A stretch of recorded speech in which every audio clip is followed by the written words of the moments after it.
Сәлем достар, мен сіздерге сүтті қыз торты, яғни молочная девочка тортын жасауды көрсететін боламын. Ол үшін менің каналыма тіркеліп алуды ұмытпаңыздар. Қазіргі таңда әртүрлі дизайнмен жасалатын туған күн торттарындағы торттарды дәл осылай оригинал рецептпен іші сүтті қыз тортымен жасалады. Ол үшін ең біріншіден 100 грамм сары май және сгущенка қосамыз, бір банка. Сгущенкаларыңыз барынша қою түрі болған әдемі шығады. Және ұн. 180 грамм ұн қосатын боламыз. 180 грамм ұнымызға бір шай қасық разрыхлитель қосып араластырып дайындап аламыз. Және біз үшеуін жақсылап миксерлейміз. Осылай қоймалжың сұйық болады. Ұнымызды дайындап, оған разрыхлитель қосамыз. Бір шай қасық жақсылап араластырып алып, жаңағы сұйығымызға қосып миксерлейтін боламыз.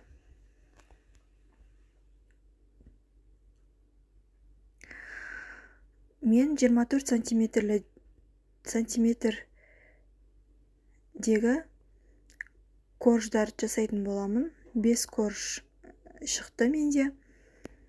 Осылай миксерлеп алғаннан кейін пергамент қағазға 24 сантиметрлік диаметрдегі осылай дөңгелектермен осылай жасап алсаңыздар болады. Сызып.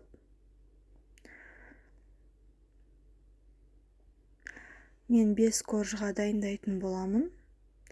Және әр қайсына 3-4 қасықтан теңдей етіп құйып шығамыз.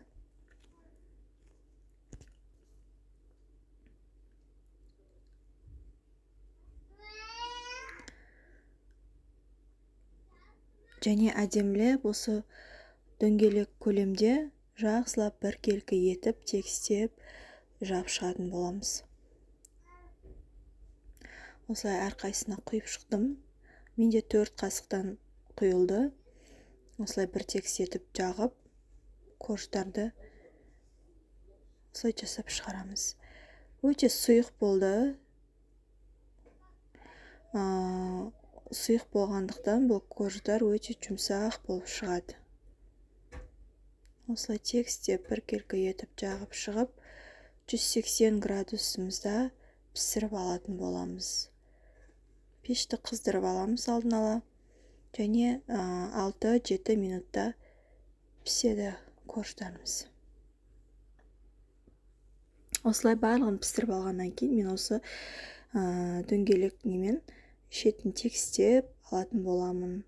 Сонда тортымыздың шеттері теп-тегіс әдемі болады.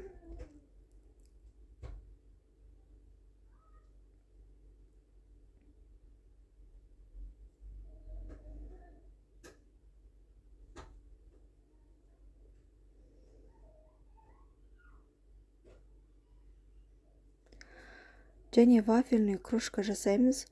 Ол үшін 50 грамм сары майымызға сахарный пудра 50 грамм қосып миксерлейтін боламыз. Және жұмыртқаның ақ-уызын қосамыз. Ол да 50 грамм.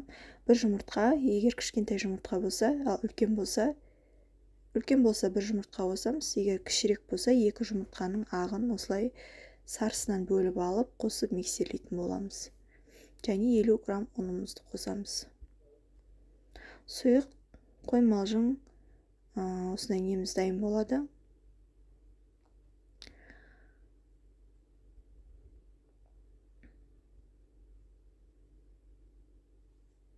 Жақсылап араластырып миксерлейміз.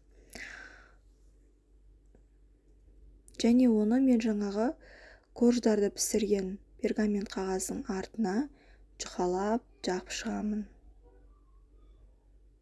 Өте жұқа етіп жағып шығамыз. Және 180 градуста 5-6 минутта пісетін болады.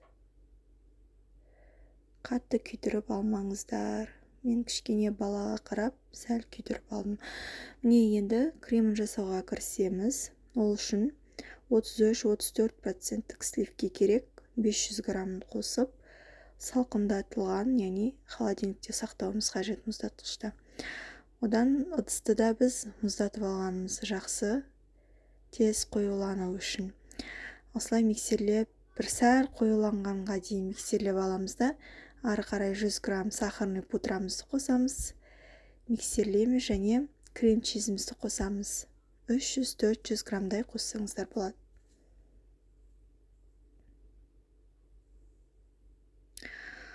Жалпы сливкемен жұмыс жасауда қателеспеу қажет. Барлығы мұздай күйінде миксерлейтін боламыз. Жай дозасында қосып, барынша күшейте береміз. Ең қатты деңгейге дейін 10 минуттай көлемде дайын крем пайда болады, қоюлатылған креміміз дайын болады. Одан ары қарай миксерлеп алмаймыз. Ол кезде сливкеміздің сары майы шығып кетуі мүмкін, сондықтан байыппен жасаймыз. Міне осындай крем дайын болды.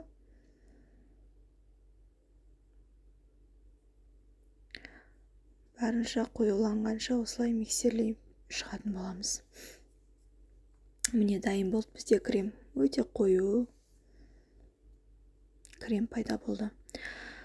Біздің вафельный крошкамыз дайын болды. Оны табадан алып, осылай ұсақтап майдалаймыз. Немесе ыңғайлы болса пакетке салып майдалап шығуымызға болады. Немесе осылай қолымызбен ұсақтап майдалап шығамыз. Тортты әсемдеу мақсатында немесе шоколадпен әсемдесеңіздер болады. Түрлі жеміс-жидектермен әсемдесеңіздер болады. Кождарына крем жағып бастаймыз.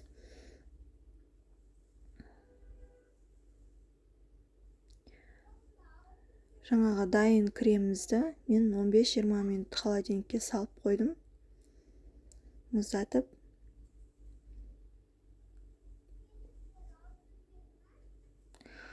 Кождарын осылай аралық жағып шығамыз да. Барлығын дайындап, біз холодильникте тортымызды сақтаған дұрыс.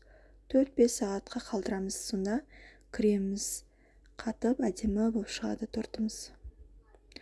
Осылай шетін тегістейміз. Барлығын жағып болғаннан кейін.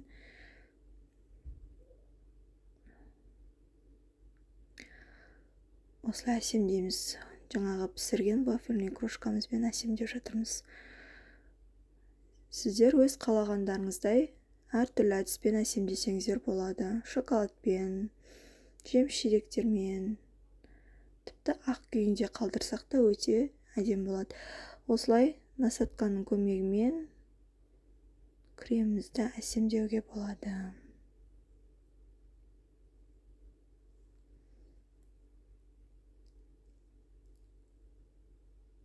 Өз идеяларыңызбен керемет етіп әсемдеп шығарсаңыздар болады.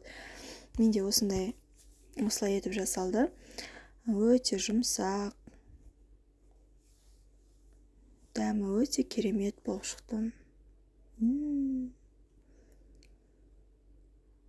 Шаймен ішкенге өте керемет тұр.